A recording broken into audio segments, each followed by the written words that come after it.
Okay, I'm here to answer, or try to answer, some of your questions about a series of different types of equipment. This is part of a series of different kinds of equipment, and this particular one is small hand tools. It doesn't cover all small hand tools, but it covers most of the basic hand tools, okay? Let's begin with a wooden spoon. That's a wooden spoon, and it certainly comes in different shapes and sizes in terms of lengths and the size of the spoon handle itself and the spoon cup. Okay, that's a wooden spoon. That is a slotted spoon, and that is a solid spoon. Now, some slotted spoons have holes in them instead of slots, and they're also called slotted spoons per se. Okay, for simplicity's sake. These come in polished stainless and non-polished. The polished is a little bit more expensive than the non-polished, and they come in lengths that go from this to this, 12, 16. You can buy 18-inch handled spoons if you'd like. Okay? Now we're going to get to the two most confusing things in the regular, practical, simple kitchens, and that is, this is a rubber scraper, and this is a spatula. People call this a spatula a lot, and it will always be a rubber scraper no matter what they call it. And this will always be a spatula. And sometimes we call this a flipper, and I understand that. So there's a rubber scraper and a spatula. Now spatulas also come with holes in them, and they come with different shapes and sizes. The ones that have the holes are designed so that when you're using them for saute things, the grease or whatever it is you're cooking in falls down while you're lifting it out. Okay, and it kind of drains it as you remove it. Okay? Okay, now we have three different kinds of zesters. This would be the old-fashioned version of the zester, and that's usually used just for removing the zest from citrus, okay? It's not exclusive to citrus, but that would be 99% of what it's used for, okay? This is another version of the same type of tool, only it has what's called a channeler on it. And you can make indentations in food, different foods, cucumbers and apples and so on, to design the way it's peeled. And that's the function of the challenger. The channeler tends to have cosmetic functions mainly, okay? And then finally there's your most modern zester. And this zester is used by just rubbing this on. This is the most efficient, and these are about $8 or $9 in some of the retail stores. And this is the way to go today for zesting exclusively, okay? All right. Now we have an icing knife, which is what this is. Icing knife is not a knife, and it's used for spreading icing around on cakes. And that's called an icing knife, okay? This is an apple corer or a corer, which can be used for pears also, etc., okay?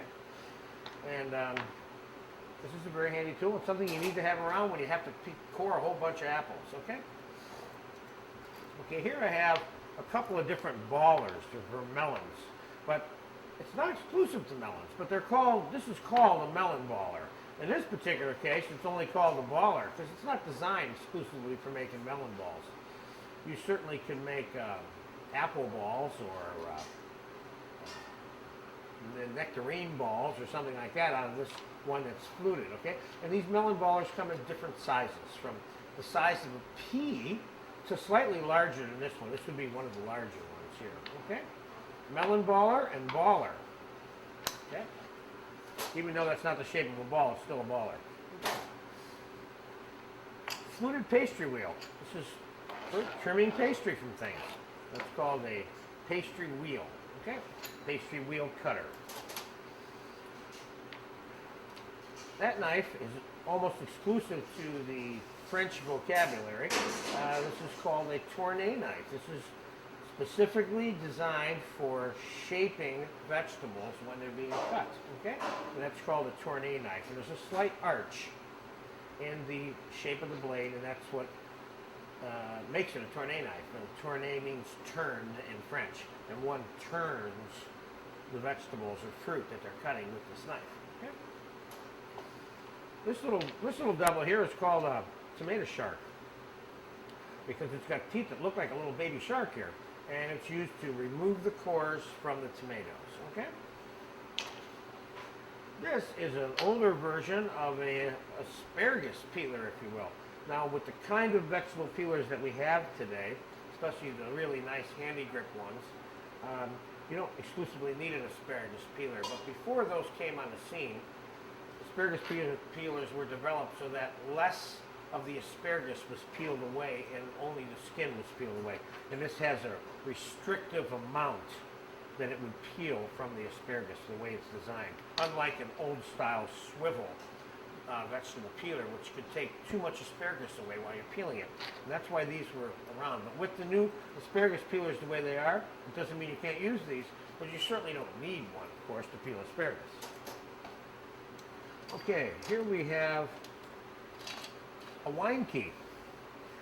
It's called a wine key because it's the key to getting the cork out so you can drink the wine, okay?